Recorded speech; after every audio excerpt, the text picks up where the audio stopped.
I'm excited to be joined by Mike Silva. We've been friends for, I think, almost a decade now. We've had a couple basketball podcasts together. He was my first Houston Rockets game when I moved to Houston area here, and I'm thrilled to talk basketball with Mike. Thank you for your time today. Thanks for having me. It's been a while since we got on the pod together, so might have a little bit of rust, might ramble here and there, but hey, maybe I'm beating the air out of the ball, so to say. But hey, I'm long form. That's kind of my style. So you know what you're getting with me. That's why you have me on. So good to be back on a podcast with you, my friend.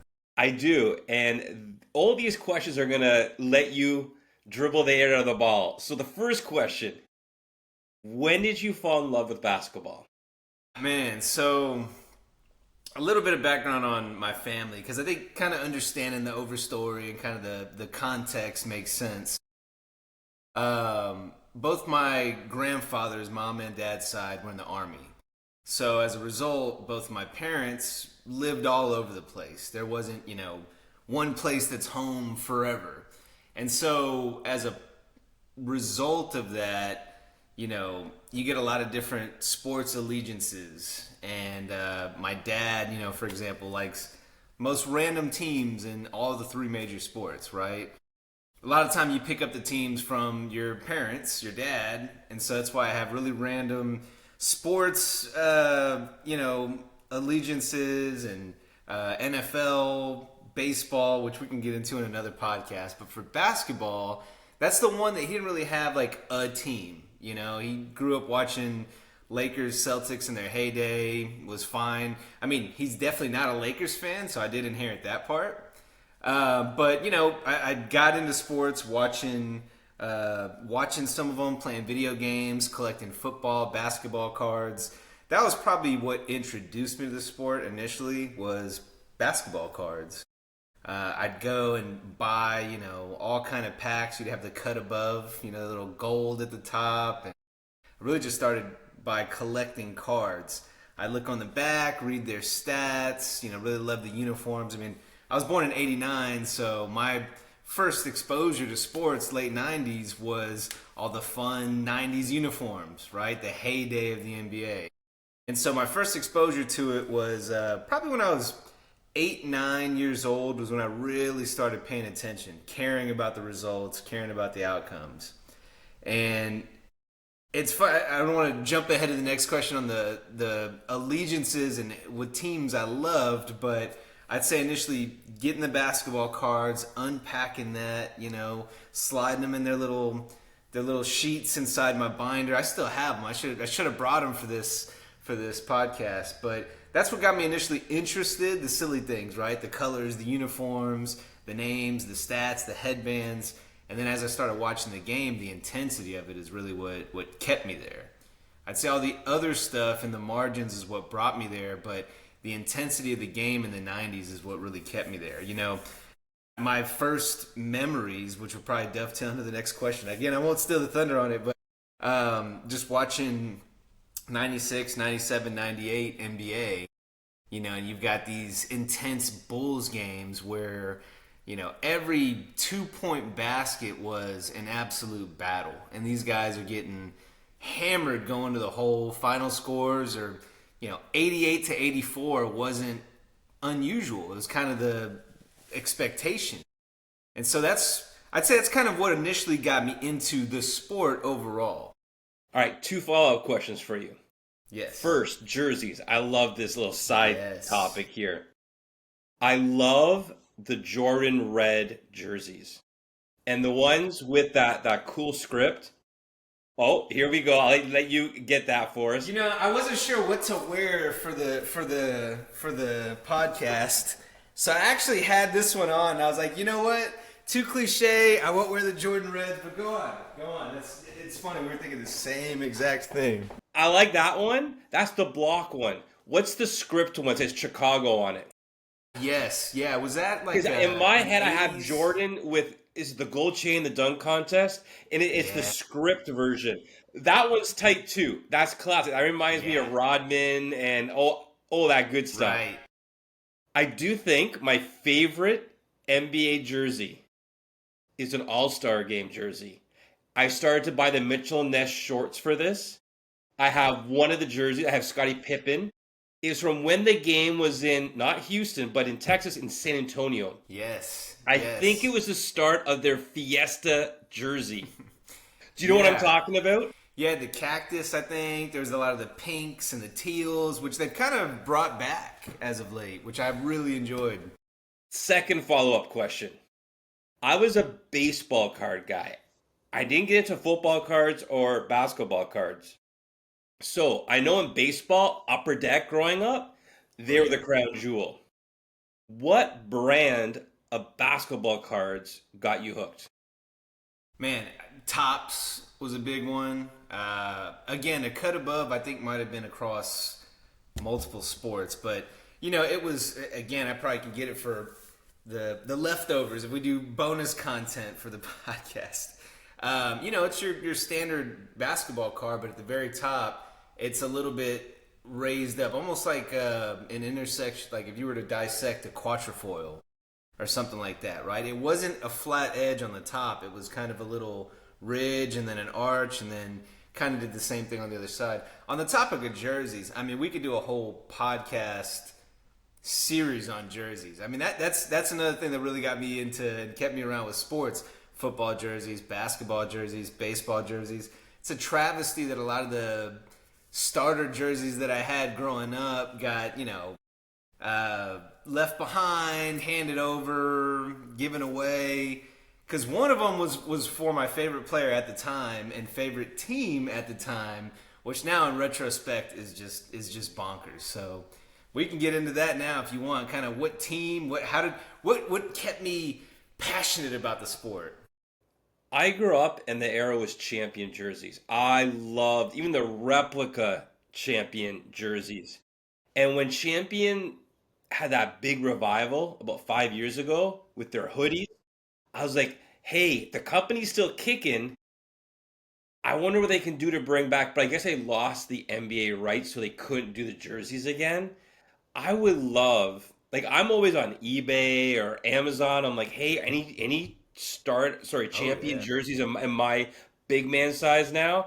But I guess Mitchell and Ness stole the thunder, and they're making all that money now. Am I right? Yeah, and they're giving you that retro tax, right? Like the champion jerseys, what I really loved about it was the fit. You had that deeper neck.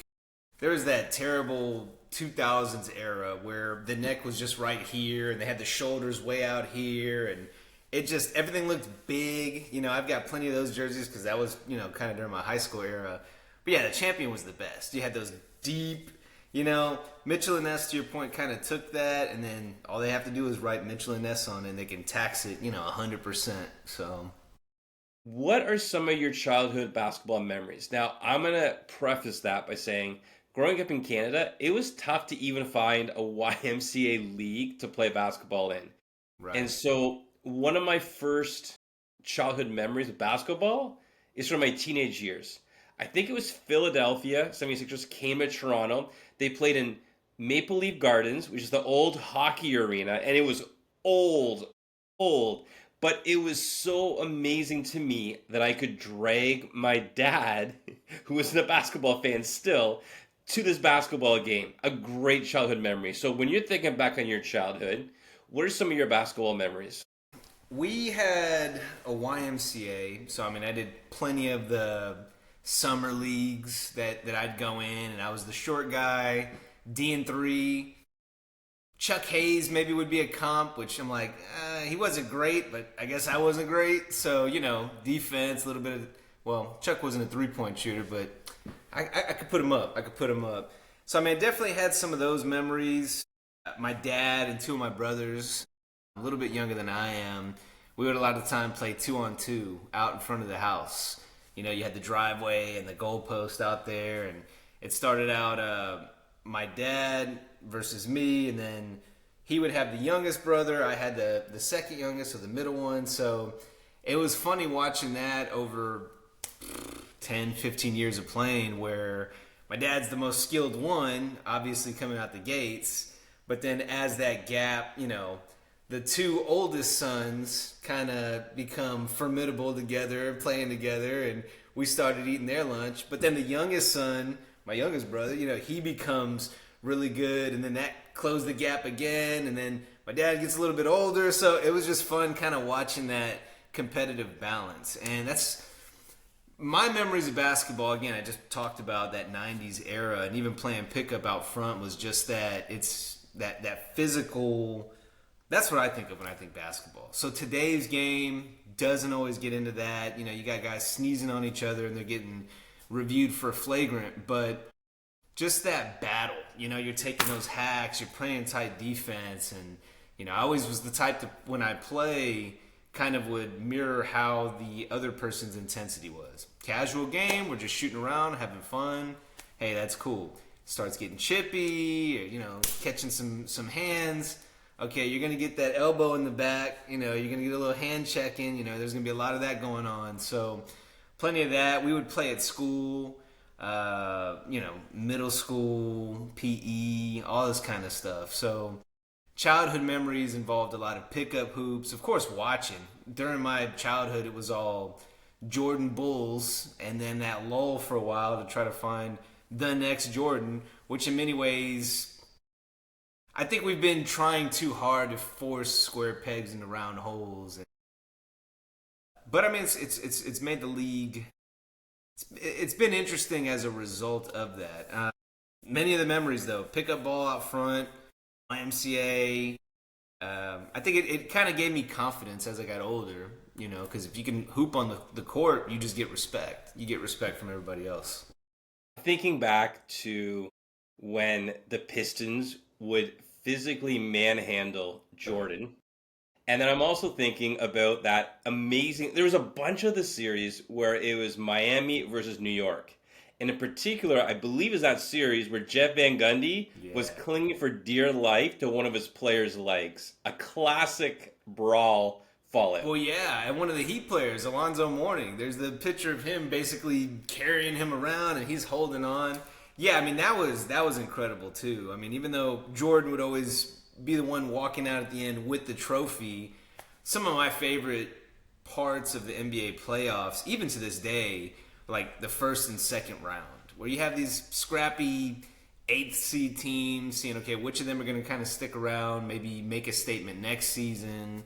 You have these games that come down back then, best of 5. So you're down 2-0, you're on the ropes. That's it. You can't lose one more game. And seeing those comebacks, and now you got the play-in, and it's just like giving everybody an extra chance. I mean, the play-in makes it fun, but those 90s Knicks, Heat, Pacers battles were a lot of fun to watch. So this leads into my next question perfectly. What's your best team or basketball experience so far? I'm going to do a quick little ramble here myself. Yeah. I love that we got to go to a Game 7. My Warriors, your Rockets. Now, didn't work out for the home team, but a thrilling, amazing basketball game. I got to be part of the season the Raptors won the NBA championship, and just seeing that team come together up close and personal. So that was probably my favorite team experience. My favorite game experience was it's tough. I'm so lucky. I got to go to the NCAA final a year ago. Houston Cougars, I thought they were going to win it. They choked. They were up 10 late in that game. They choked it away. But the atmosphere was amazing. That Game 7 I went to with you was one of the best games I've been to. So 2 questions. What's the best team you've been a part of? And what is the best game experience you've gone to? And I'm going to kind of cheat on you. You can't say a game that you and I went to. Gotcha. Surprised you didn't mention the Thunder game for yourself, because, I mean, that was... How did I forget that? That is... Wow. Okay, that is the best game I've been to. Game 7 of the last NBA Finals. Unreal. Those fans. Game 7 of the NBA Finals is awesome, but the fans in Oklahoma City, shout out to you guys. You're on your feet the whole game. I think, I could be remembering wrong, but even during timeouts, they were still standing and shouting and jumping around. Yeah, I can only imagine. Now, granted, this is after Halliburton went out, so they're probably thinking, "Hey, we got it. It's a wrap from here." But I can only imagine. I mean, especially with all of that. I mean, I don't think there's many Oklahoma City fans who are necessarily Sonics fans before, but just kind of seeing that, it's again, I'm sure it's sour grapes for Seattle people, but at the same time, I'm sure you had plenty of people that kind of stuck through and watched them all the way. So seeing them finally get one done was really cool.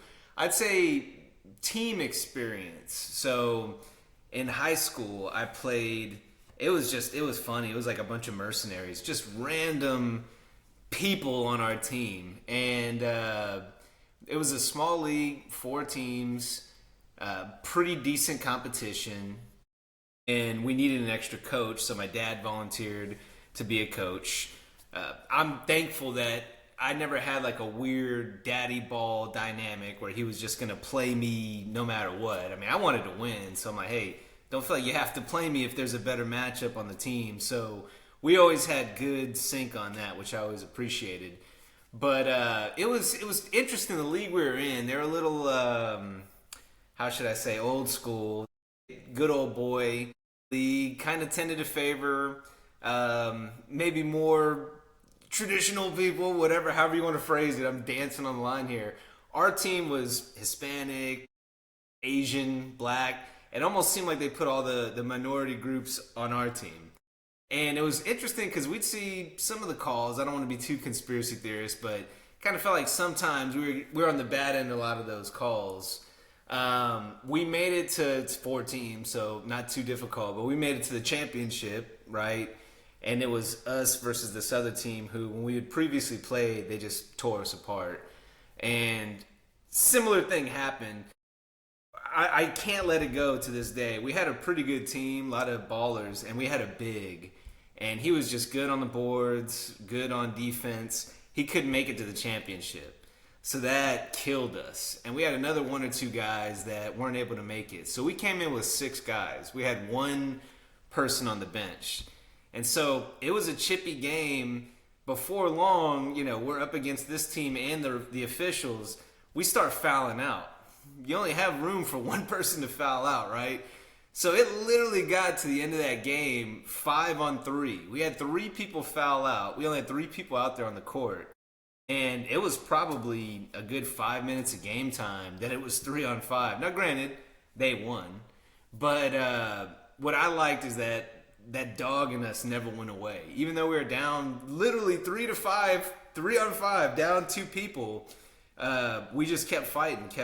I got a couple baskets in, a couple of chippy, face-to-face interactions with folks. But it's one of those seasons that, I still keep in touch with some of the guys. And every now and then I'll be like, do you remember that basketball league? That was a lot of fun. Man, if only, I'm not going to say his name, not that he's listening, but Marco. If only Marco could have made it, man, maybe it would have been a different story. But probably the best team experience that I can recall. Now, I want to dig that a little bit deeper. So, thinking back to one of your previous answers, you and your dad would play 1-on-1 in the driveway. Then it became 2-on-2, very physical. And then you had an opportunity to have your dad as a basketball coach. So here's the question out of all that. How has basketball strengthened your relationship with your dad? That's a good question. Yeah. I would say, sports is a unifying factor for all the men on the Silva side of the family. And maybe it's because of those kind of young experiences that, I have memories of doing something with my dad, competing, being active. And I see it now with my son. We go outside, we throw the football. He's in a basketball camp right now. He played baseball. My fondest memories of my son, who just turned 5 this week, happy birthday, little man, are all sports related. Freezing cold outside, Dad, let's go throw the football. I'm like, dude, it's like 30 degrees outside. Late at night, Christmas Eve, Dad, let's go outside and throw the football. Even though that's a football-related story, I think of a lot of the same things with my dad and myself, where the actual sports, the actual playing with one another, it's a roller coaster because it teaches you a lot of your EQ in a way too, right? Like, who am I going to be? Who do I feel the most comfortable just being the most unfiltered version of myself in a sports setting? Well, family, and especially my dad, right? Like, unconditional love, I can be a total a-hole and he's not going to hold it against me. I mean, there's plenty of times where we'd play and, I'd foul him a little bit harder and he's looking at me like, was there something extra in that? What the hell is that? Like, were you holding something in, I would say that more than anything, it allowed for a catharsis. I could just kind of let out my emotions and having him be able to just kind of take the punches. He's way more patient than I certainly am, even to this day. And so I, give him a lot of credit for that. I'd say it helped me recognize being patient, and having a son, I feel like has made me a better son, because then I can kind of recognize the challenges that it is in being a father, and all the times that I've created resistance or headaches for him, and he's just dealt with it like a champ. So it's helped me really appreciate that, he'll love me no matter what, unconditionally, no matter how difficult I might be at times. And he always sets the right example. He always does the right thing. He's always saying the right things. The right amount of noise talking, right amount of jousting, and, letting you hear it if he scores on you, but not so much that he's trying to belittle you. He's trying to thicken my skin. And I say in many ways it did that. So it brought us together because I could be who I am emotionally, recognize, oh, maybe I did too much, or, oh, maybe I should lean in a little bit more, open up a little bit more. So funny enough, it's probably made me a little bit more emotionally aware. It's certainly made me appreciate him with his patience for me, no matter what, no matter how difficult I might be. And it sets the right example for how I should be with my son. That was a beautiful story. I hope your dad sees that clip. I'm going to have to cut it and if send he it to him. comes Yeah. across this. I'm going to have to cut it and send it to him either way. I'm getting sentimental over here. I might be stealing your thunder, and I hope I haven't. But you have a surprise basketball story you haven't told a lot of people, but you're going to tell everyone here on this podcast. So what's a surprise basketball story that you haven't told a lot of people? This one probably ties into how I opened with what brought me to the sport, what made me love the sport and stick around. And so this will take a little preamble itself, but coming into the sport, my dad didn't have a favorite team necessarily, so there wasn't a team for me to inherit. And I guess because he moved around when he was younger, his father being in the military, there wasn't as much of this, hey, no matter who the home team is, that's who you're rooting for. Granted, he did at the time support the Rockets and still does. Rockets are my team now. But at the time, I'm kind of trying to find, okay, who do I root for? Who's relevant? I don't want to just jump on some, the Hornets, for example. Those are my favorite uniforms probably of all time, those 90 Hornets uniforms. But that's not going to be a team that I root for. And so when I was really young, my parents divorced. And so, when you talk about the memories with my dad, it kind of brings that out too, because it was most time on the weekends when I would see him. So we're cramming all these good times into a weekend and playing sports and watching sports. And so a lot of time when I was younger, I'd watch whatever on, well, not whatever. I don't want to make it seem like my parents didn't care, but I kind of they knew I was good, stayed in school, stayed good in school, got good grades, had a pretty good understanding of the world, even though I was young, a little bit old for my age. And so I stumble upon different shows. And when I was young, I watched the show In Living Color. I don't know if you remember that show, but Jim Carrey, Jamie Foxx, Damon Wayans, the Wayans brothers, a lot of them came from that show. And my favorite skit was Homie the Clown. I just thought it was hilarious, right? Homie don't play that.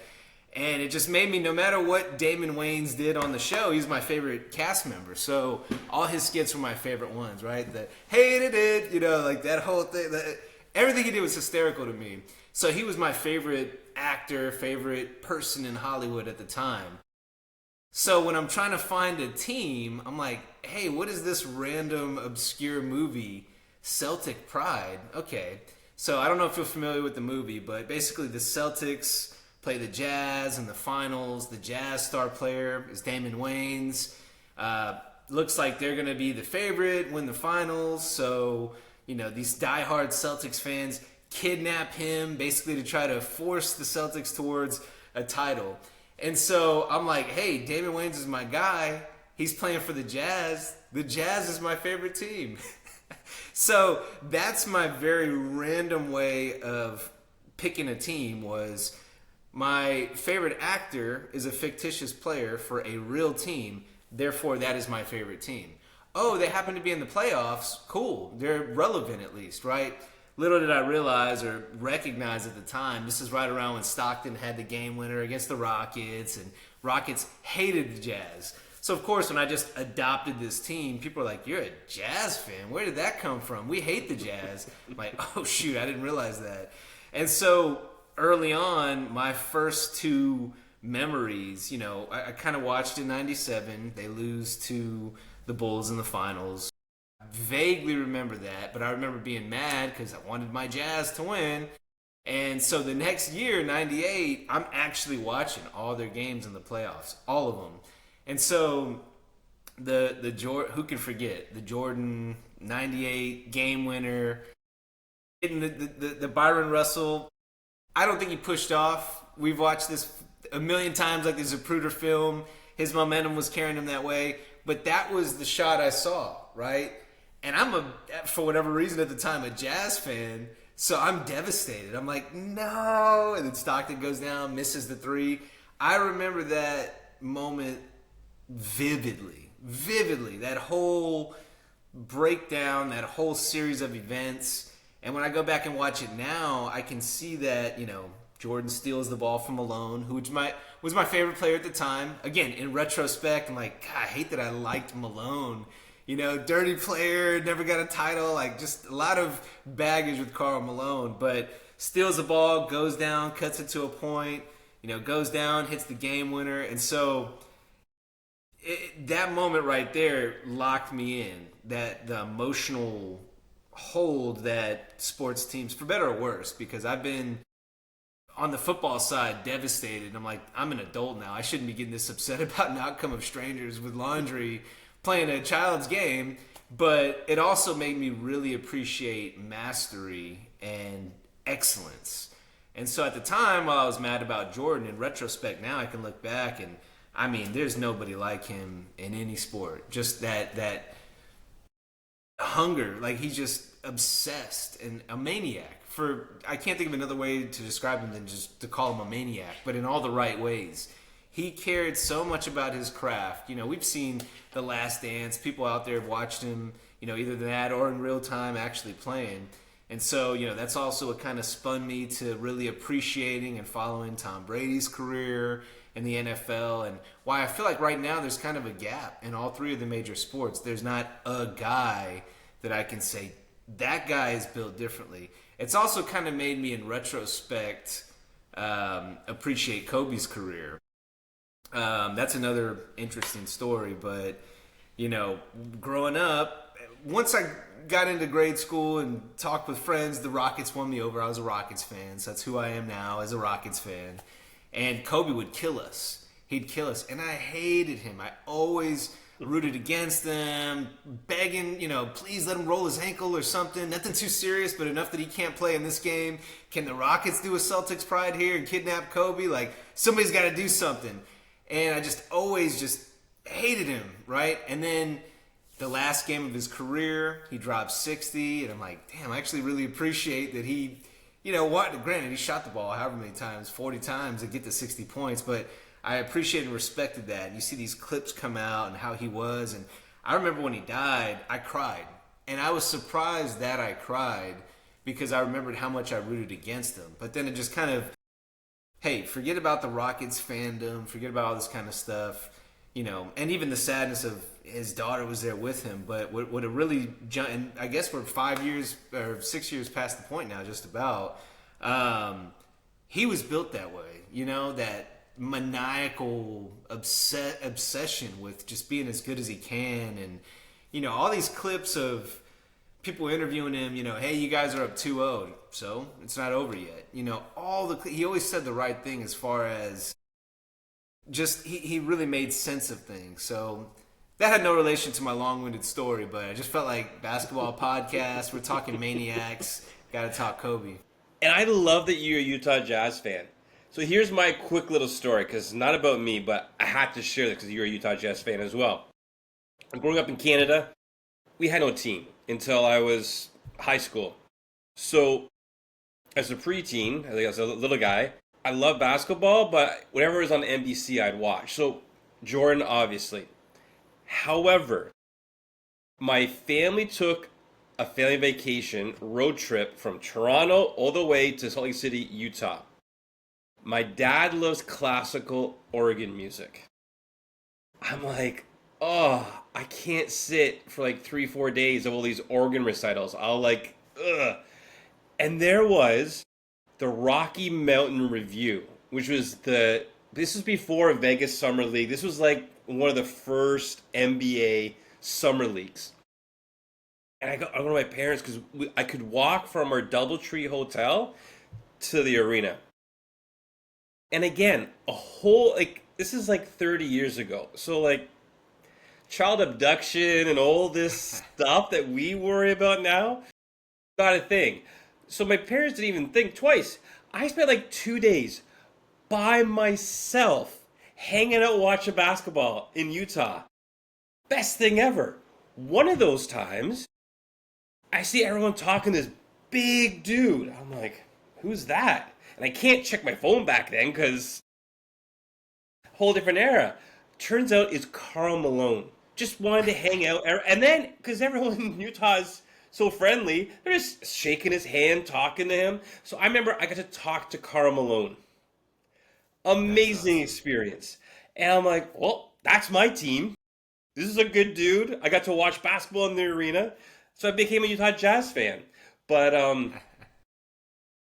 very quickly, Jordan and the Bulls took superiority in the fandom rankings. But that's my Utah Jazz story. I'm glad I could share it on the pod here. Fellow Jazz fan or former Jazz fan. We are a rare breed. Final quick question for you. A lot of people fall or drift away from basketball. What do you think has kept basketball as a part of your life? As a father, as a 30-year-old, like, why is basketball still important to you? Well, I think it's a couple of things. You know, I criticize the play-in and all these new gimmicks, but they kind of keep me intrigued, right? There's more high-stakes basketball that's occurring. And I think that you've got things like load management, player empowerment era, a lot of things that have really ailed us the last 10 years, you know, the 20 teens, I'd say, all the way till...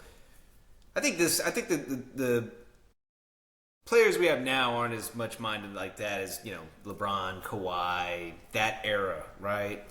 But the league has done a pretty good job with the play-in and even the NBA Cup, which I don't think you put much weight into winning it, but it is high-intensity basketball in December. I think a lot of it, too, is just when it happens. So NBA playoffs start in April. It seems like that's when things kind of reopen, even though Houston, we don't have harsh winters at all, but that's when people start, you know, going out more. You're not going to have a random 40-degree day. It's from there on pretty much 70s until you get to the finals and you're in the triple digits. But kind of when it's happening. So there's more sunlight outside. There's games in the first round from, 3 p.m. until midnight just about. And I can just turn the TV on, and there's a lot of basketball players that are watching, caring, playing hard. I think also having a son that really likes the three major sports. Whatever's on, sports-wise, is what he's going to be watching and paying attention to. We'll have a basketball game on. He's like, Dad, I'm sorry, I got to play basketball now. And then he'll just start shooting his little tykes basketball goal in the living room. It drives my wife crazy because the ball's bouncing off the shutters and everything. But, the way it brings people together from a social standpoint, it still has a lot of that. And I don't watch the regular season nearly as much as I used to.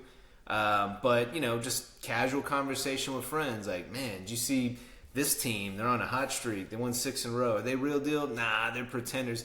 The back and forth, the conversation, the debate that it creates, that's still there. the off season is probably as much of the drama and intrigue of the sports than the actual product. You know, who's moving around, what teams are getting who's getting who, trade machine, all that kind of stuff. I'd say the people moving around is part of it.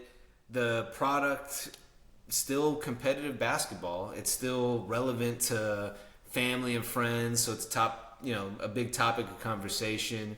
And it's still a sport that I can like and play of the major three pretty much indefinitely. You know, football, you can't really, I'd say you probably need 10 people to play a 5-on-5, and then once you hit a certain age, you're probably not playing football anymore. Same with baseball. I mean, maybe they got like your senior softball leagues, but again, you need 18 minimum to play softball. And if you're that age, you're going to need 20 minimum, have an extra outfielder. So the fact you can keep playing basketball into your 60s. I remember one of our high school PE coaches or middle school PE coaches was in his 60s, and he's still out there wetting from three, staying sharp out there. The fact that you can keep playing it well into an advanced age is awesome. I think the other part of it too is from a live sports event. I think I prefer the basketball environment more than any other. Football, I love it, but I prefer to watch it on TV, hear the commentary, flip around if other games are going on, get up, go grab a drink from the fridge without spending $12 at a stadium, and then football games are just exhausting. I go to the game and it's, you're in everything, just kind of sucks energy out of you. Baseball, I love it, but it's more of a social event. I might not even tune in till the 7th inning of a baseball game in person. Basketball, I'm locked in. And the way arenas are built now, even if you're high up, you're still close relatively to the action. So you could be in the nosebleeds and there's still a pulse there. So long-winded answer, again, very on brand for me. The fact that the live in-person experience still reigns supreme of the three major sports. The fact that you could play it into advanced age. It's kind of a timeless sport. It's also multicultural, probably more than any other sport I can think of. It's a global sport. So you've got a lot of different people from different backgrounds. This conversation right now that we're having, I'm sure if you have with 10 people, it's going to be so all over the place, and that's kind of the enriching part of it. So all those different factors are what really keeps basketball a central part of my interests and my hobbies. Buddy, thank you for sharing so much about why basketball is special and important to you. That was another fun chat we just had. As always, I'm ready for more. I'm ready to talk jerseys, basketball cards, other random jazz stories. Bring me on anytime. Glad you had me. I had a blast. Looking forward to another one.